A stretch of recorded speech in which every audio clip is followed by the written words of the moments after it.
Shalom amigos, les habla Sergio Bacari del canal Bacari Suelto en Israel, otra vez con ustedes y seguimos paseando con un grupo de peregrinos latinos que están aquí de turistas en medio de esta situación y yo decidí acompañarlos un día entero para hacerlos partícipes a ustedes y que se sientan que están transitando, visitando, haciendo turismo en Tierra Santa, en la tierra de Israel. Estamos con un grupo que Ale Zipperfall es el guía y me dio la oportunidad de acompañarlo, así que enseguida nos vamos a prender a ellos. Estamos en la ciudad de Nazaret, enseguida le voy a pedir que él nos explique todo, pero antes quiero decirles gracias por acompañarme y gracias a los que siguen visitando nuestra tienda virtual. Cómo entrar a la tienda virtual para llevarse cosas de aquí, Tierra Santa, a vuestras casas. Y no importa en qué lugar del mundo ustedes viven, pinchando en el enlace de acá arriba o en el primer enlace de este y todos los videos del canal. Los que la visitan estos días tienen una sorpresa gratuita, un certificado con su nombre en hebreo, con las letras mismas de la Biblia, con el significado, la fecha de nacimiento del calendario hebreo, la porción semanal de la Torá que se leyó aquella semana que ustedes nacieron y un montón de cosas más. No se lo pierdan, es muy fácil. Entren a la tienda, llenen el formulario y al ratito lo tendrán en su propio email para poder imprimirlo en el tamaño que ustedes quieran. Vamos a buscarlo a Ale, al grupo, y empezar a pasear por esta ciudad, Nazaret. Ale Zipperfall, Shalom. Shalom Ubraja. Seguimos paseando. Así es, siempre. ¿Qué tiene de lindo estas calles que la gente camina por aquí y se emociona? Claro, porque estamos muy cerca del lugar donde ¿En qué ciudad estamos? Nazaret. Nazaret, me suena a Jesús. Sí, Por aquí no nació, pero aquí se crió y vivió. Exacto. Por estas calles. Y aquí donde vamos ahora es que fue la sinagoga donde él les predicó que era el Mesías. La primera vez que le dijo que él era el Mesías, que los vino a salvar, fue aquí en Nazaret, pero como nadie es profeta en su propia tierra, les causó sorpresa escuchar de cómo el hijo de un carpintero podría ser el Mesías. Ok, cuéntame con qué grupo estamos, con qué gente estamos. ¿Son peregrinos que vienen de Estados Unidos, que hablan español? Sí, la mayoría son de la Florida. Llegaron ahí de distintos países como Cuba, Puerto Rico, la República Dominicana, mexicanos. Y yo... Ok. ¿Qué sabemos decir de Nazaret, de este lugar, antes de que lleguemos a la sinagoga? Otra vez. ¿Hay alguien que no te conoce? Pareces el Papa. El mundo lo conoce. El Papa Paul. Bueno, este sale, que es conocido. Es un grupo hermosísimo de peregrinos que vienen de Estados Unidos y estamos caminando por la ciudad antigua de Nazaret, que no quedan dudas que por aquí caminó Jesús. Cuando era joven le iba a hacer los mandados a la Madre María, ¿verdad? ¿Qué sienten caminando por aquí, por Nazaret? Ya es mi cuarta vez, de verdad que es una experiencia cada día diferente. He venido 4 veces y las 4 veces ha sido una experiencia diferente. ¿No te alcanzó una vez? No, y puedo seguir viniendo. De verdad, yo amo a Israel. ¿Y usted, señora? También me siento, a pesar de todas las dificultades que tuvimos, pero gloria a Dios que lo hemos logrado y lo seguiremos logrando, porque mientras tengamos vida, hay esperanza. ¿Cómo te y llamas? Adelante. Ethel. ¿De dónde? Ethel Mata. Original mexicana, pero de Estados Unidos. Buenísimo, bienvenida. Amén. Vamos a ver, pues ya cortaron acá.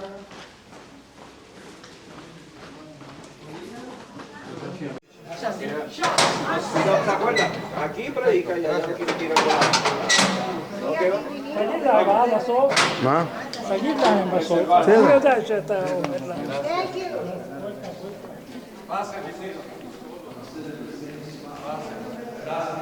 Abrieron la sinagoga especialmente para este grupo.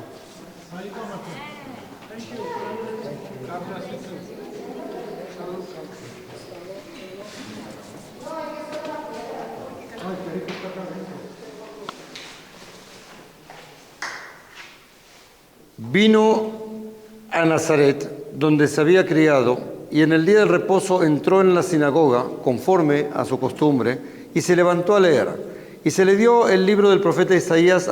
Habiendo abierto el libro, halló el lugar donde estaba escrito: El Espíritu del Señor está sobre mí, por cuanto me ha ungido para dar buenas nuevas a los pobres, me ha enviado a sanar a los quebrantados de corazón, a pregonar libertad a los cautivos y vista a los ciegos, a poner en libertad a los oprimidos, a predicar el año agradable del Señor. Y enrollando el libro se le dio al ministro y se sentó, y los ojos de todos en la sinagoga estaban fijos en él. Y comenzó a decirles: hoy se ha cumplido esta escritura delante de vosotros. Y todos daban buen testimonio de él y estaban maravillados de las palabras de gracia que salían de su boca y decían: ¿no es este el hijo de José? Él les dijo: sin duda me diréis este refrán: médico, cúrate a ti mismo, de tantas cosas que hemos oído que se han hecho en Capernaum, haz también aquí en tu tierra. Y añadió: de cierto os digo que ningún profeta es acepto en su propia tierra. Y en verdad os digo que muchas viudas había en Israel en los días de Elías, cuando el cielo fue cerrado por 3 años y 6 meses, y hubo una gran hambre en toda la tierra. Pero a ninguna de ellas fue enviado Elías, sino una mujer viuda en Sarepta de Sidón. Muchos leprosos había en Israel en tiempo del profeta Eliseo, pero ninguno de ellos fue limpiado, sino Naamán el sirio. Al oír estas cosas, todos en la sinagoga se llenaron de ira, y levantándose le echaron fuera de la ciudad, y le llevaron hasta la cumbre del monte, sobre el cual estaba edificada la ciudad de ellos, para despeñarles, mas él pasó por entre medio de ellos y se fue. Quiere decir que nos tiemblan los pies pensar que estamos en el lugar donde se congregaba Jesús y el pueblo en los días del reposo. Aquí llegaban seguramente los lunes, jueves y principalmente los sábados para esa lectura del párrafo semanal que 7 muchachos mayores de 13 años podían subir y bajar cada quien a su turno y compartir X capítulos o versículos para que terminara de haber sido leída la ley, cerrar el libro de las leyes y abrir el libro de las profecías. El octavo, el maftir, le va a leer la haftará. ¿A qué se debe? A que en el tiempo los griegos helenistas, estos prohibieron que los judíos lean la Biblia porque le vieron como algo que les motivaba a rebelión. Entonces los judíos dejaron la Biblia porque no podían, estaba prohibida, y empezaron a leer profecías. Todos los sábados leían profecías. Cuando por fin pudieron volver y leer la ley también, entonces empezaron a leer otra vez la ley. Pero nunca se olvidaron de que hubo un término de tiempo que leyeron profecías. Entonces a eso se le agrega una profecía. ¿Ok? Entonces ese orden de lectura antiguo, ya vimos cómo aparece en el Antiguo Testamento, en el Nuevo Testamento también, ¿verdad? Aquí el título de este lugar sería la declaración de Jesús ser el Mesías ante gente que lo vio criarse, jugar, caer, subir, bajar en la escuela, en los árboles, en la carpintería de José, en la casa, o sea, en el pueblo. ¿Okay? Y no hay sorpresa de que ellos lo rechacen, porque como está escrito, nadie es profeta en su propia tierra. Pero de eso nos va a hablar aquí mi amigo Santi, que le toca predicar. Ok. Nosotros vinimos hoy aquí a recordar a la familia de Jesús. La Biblia dice que en Primera de Lucas, versículo 26, un evento conmovedor que va a cambiar la historia de la humanidad y la va a partir en dos, habría de ocurrir aquí. En ese evento, el ángel Gabriel habla con la Virgen y le dice que ella estaba encinta del Espíritu Santo. Y al mismo tiempo le agrega que su prima Elizabeth, la cual llamaban la estéril, también estaba encinta. Una tenía en su vientre a Jesús, la otra tenía en su vientre a Juan el Bautista. Uno iba a nacer en Belén, para que se cumpla la profecía de Belén de Judá, aquella pequeña ciudad, que en aquel entonces era pequeña y era judía, por lo tanto podía María ir y parir allí a su hijo, y la otra en Jerusalén, en un pueblito que se llama En-Karim. Dice la Biblia que la Virgen salió de aquí, deprisa, por las montañas, para visitar a su prima, y cuando se abrazaron las primas, los bebés bailaron en sus vientres de alegría allá en Judá, donde vamos, si Dios quiere, a estar esta tarde-noche cuando lleguemos ahí. Cuando Herodes da la orden de matar a los inocentes niños llegados a los 2 años buscando quién era el Mesías que había de nacer, dice que la familia de Jesús se fue a Egipto. De hecho, hay un barrio copto cristiano allá en El Cairo que dice tener el lugar donde estuvo Jesús, ahí pasó, pero no mucho tiempo después Jesús va a regresar a Nazaret con su familia y aquí él va a pasar su niñez y adolescencia. Este lugar viene y pretende recordar que aquí fue lo de la Anunciación, quiere decir la casa de la Virgen, ¿ok? Una cueva sencilla y humilde conforme a cómo la gente vivía en esa época. Esas cuevas, como les dije en una oportunidad, eran la solución más eficaz y rápida para nuestros papás encontrar techo, poder dormir, orar, enterrar a sus muertos, y eso es el motivo por el cual muchos de los lugares santos, cuando Elena en el siglo IV, van a ser iglesias montadas arriba de ciertas cuevas, que ella va a decir que esa cueva fue tal cosa. Ahí donde nació, ahí donde la carpintería, ahí donde su casa y ahí donde lo enterraron, y todo eso son lo que nosotros llamamos lugares santos. ¿Qué son los lugares santos? Son lugares que Elena en el siglo IV comenzó a detectar y construir para que desde entonces y hasta hoy el cristiano pueda venir e identificarse con la causa, con los hechos. ¿Está claro? Ok, nosotros excavamos aquí en esta zona, estamos en el mero Nazaret de Jesús. Cuando después, si quieren, podemos subir hasta donde la carpintería y bajar, van a ver que todo abajo de lo que estamos nosotros son todas ruinas arqueológicas, testimonio vivo de que aquí hubo un pueblito. ¿Quién vivía aquí? Judíos. ¿Cómo lo sé? Porque encontramos la sinagoga, encontramos los baños rituales, encontramos el arte judío, y en la Biblia dice que había una sinagoga que acaba usted de visitar, que es donde Jesús predicaba, cuando este era judío en aquel entonces. ¿Ok? La terminología que usa Netanel, el de Caná, cuando se entera que el maestro viene de Nazaret, dice, ¿cómo? ¿Será que de Nazaret puede salir algo bueno? Se refiere a que en ese entonces, comparado a Nazaret, Caná era más grande. Nazaret está un poco desviada del camino principal, pero de cualquier manera esta es Nazaret, esta es la casa donde la Anunciación. Arriba tenemos la iglesia moderna del 1969, que la construyeron los dueños del lugar. Es una orden llamado a nombre de Francisco de Asís, que hoy está cumpliendo 800 años. ¿Ok? O sea que hace 1200 años esta orden, que sigue su nombre, comenzó a cuidar los lugares santos de Israel. Adentro hay una cueva y unas ruinas, aún se ve el mosaico del piso bizantino, las paredes de la iglesia medieval, pero como fueron destruidas a causa de las invasiones del Islam, tuvieron que montar una tercera iglesia, que es esta la iglesia. Podemos entrar, luego, si quieren, podemos subir hasta allá. Allá está la carpintería de José, unas tales cuevas que no nos dejan entrar dentro, pero por fuera podemos ver que ahí había un taller. En ese taller anduvo José, seguramente Jesús, y ahí la famosa carpintería, y con eso más o menos podemos decir que estuvimos en toda la Nazaret de Jesús, entre que fue anunciado, trabajó en la carpintería, predicó en la sinagoga, y cuando al terminar de predicar lo llevan al monte, queriendo de España, y ahí estuvimos también. ¿De acuerdo? Ok, vamos a entrar en silencio, los hombres se quitan las gorras.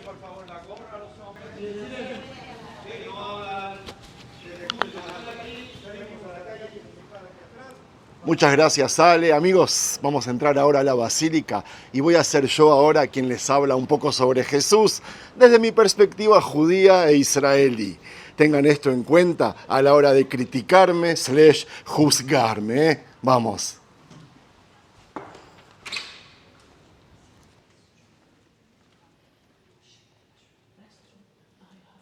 Voy a hablar bajito. Mientras recorremos este lugar les voy a hablar de Jesús. Y lo que les quiero decir es que muy poca gente entiende que Jesús no creció en Judea ni en Jerusalén.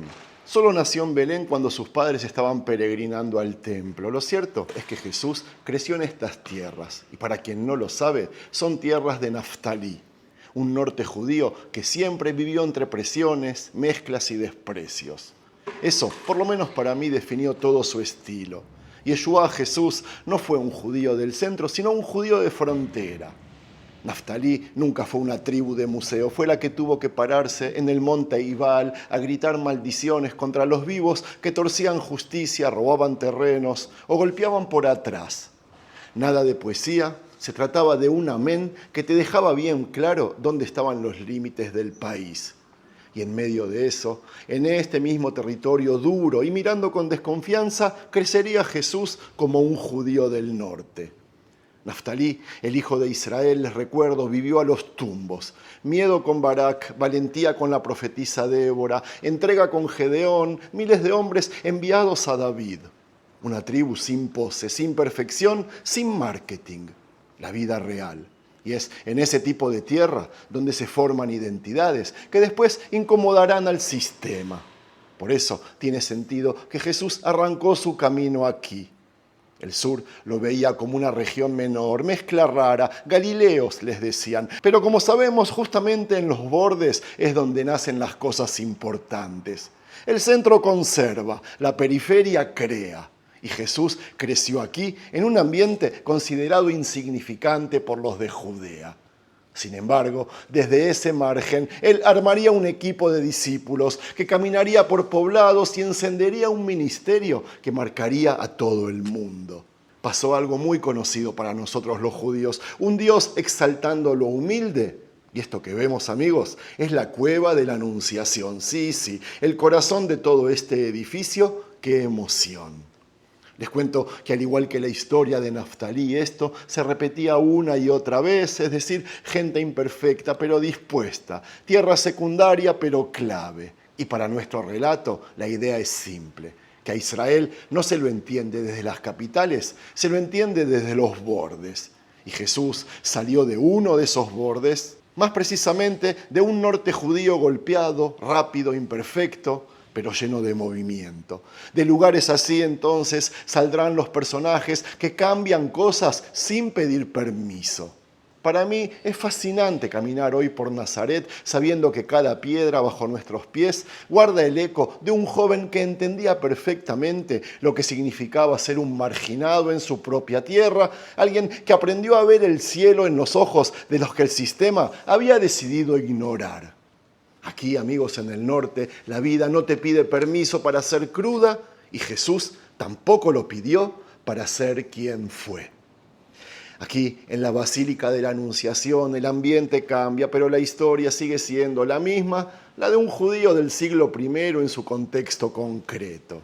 Y para entender a Jesús, habría que dejar de lado las lecturas modernas y entender que el templo, las autoridades religiosas, el dominio romano y las tensiones internas del judaísmo no eran solo el decorado, eran el aire que se respiraba. Amigos, aquí el lugar importa tanto como las palabras porque la geografía, el poder y el momento histórico siempre condicionan toda su existencia.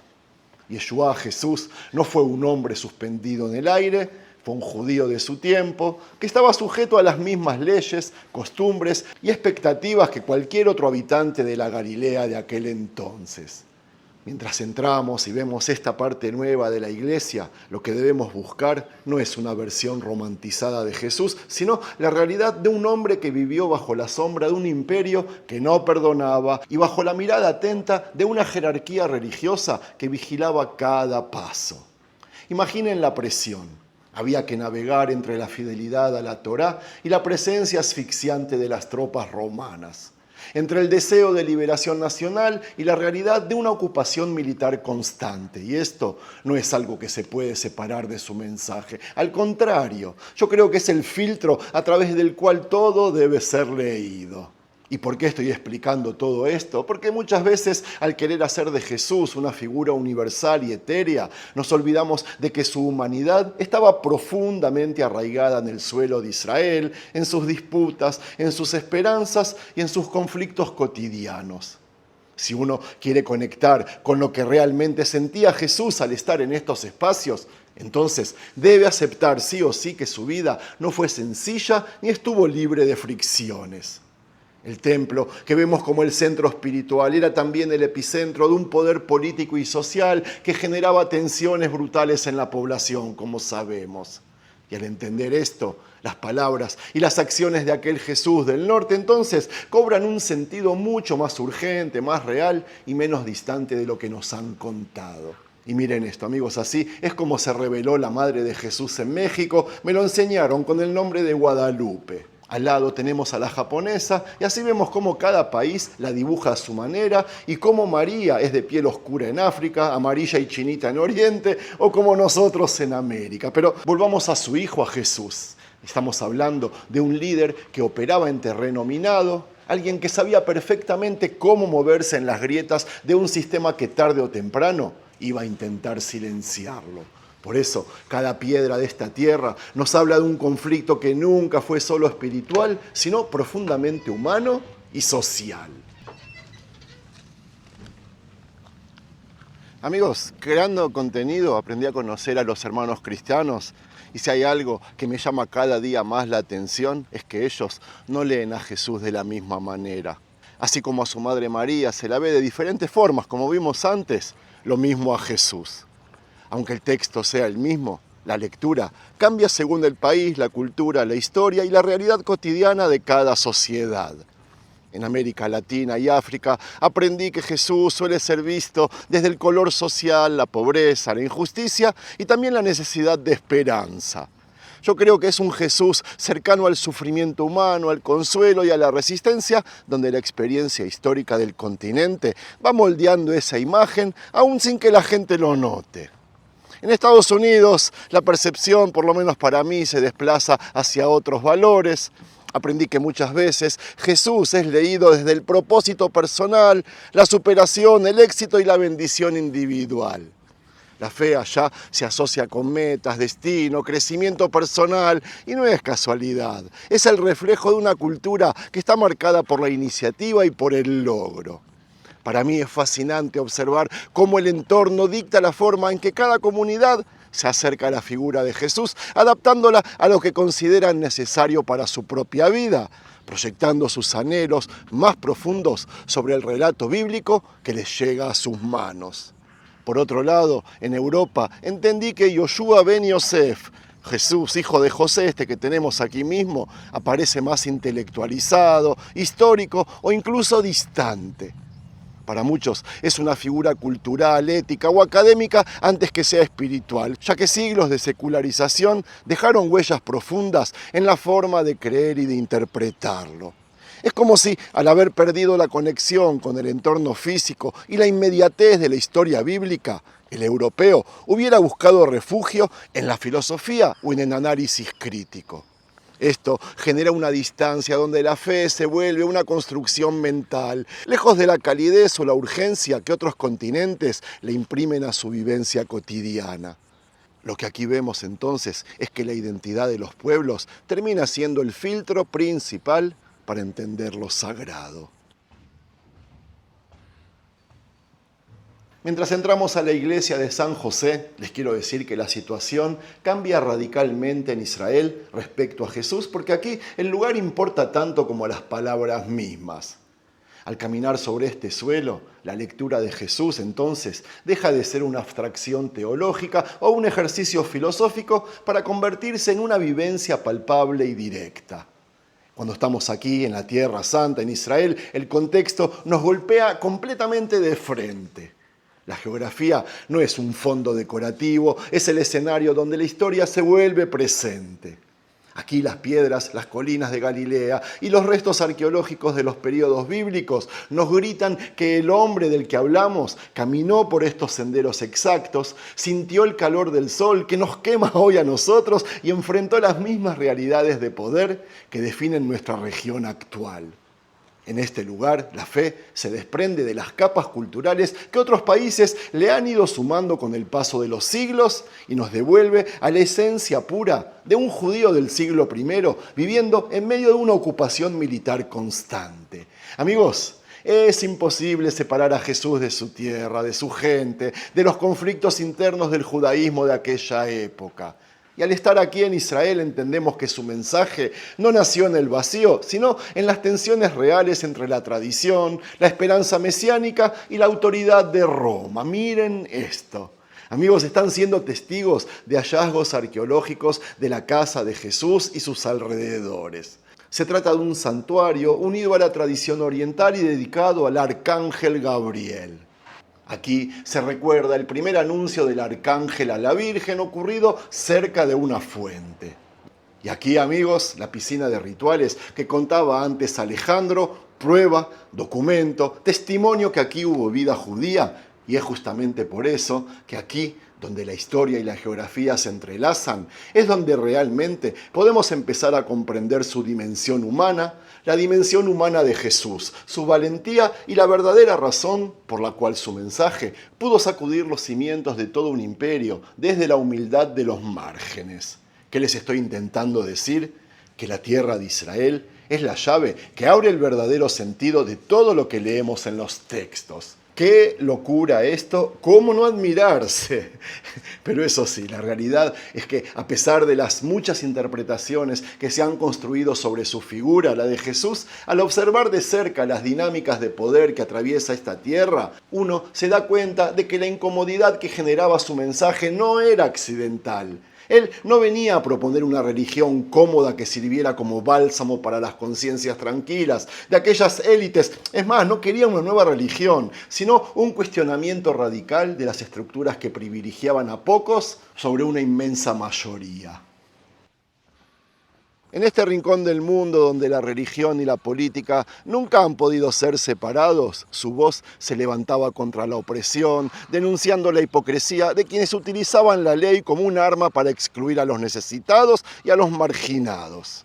Al estar aquí, se vuelve evidente que el peligro de su discurso radicaba en su capacidad para empoderar a los desposeídos, devolviéndoles una dignidad que el sistema les había negado sistemáticamente.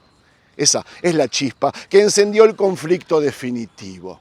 Cuando miramos el horizonte desde estos montes de Galilea, comprendemos que su mensaje no fue una invitación a la pasividad, todo lo contrario, fue un llamado a la acción que exigía comprometerse con la justicia, aún a costa de la propia vida. Por eso, al final, la lección más importante que nos ofrece este suelo no es la de una teoría sagrada, sino la de una humanidad comprometida con la verdad, que se atreve a señalar los errores, a desafiar la injusticia y a caminar sin miedo hacia el futuro, incluso cuando el camino parece llevar directamente a la cruz.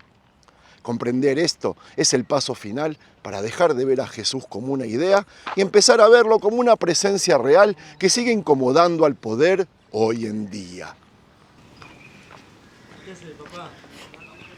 Te quiero mucho, Sergito.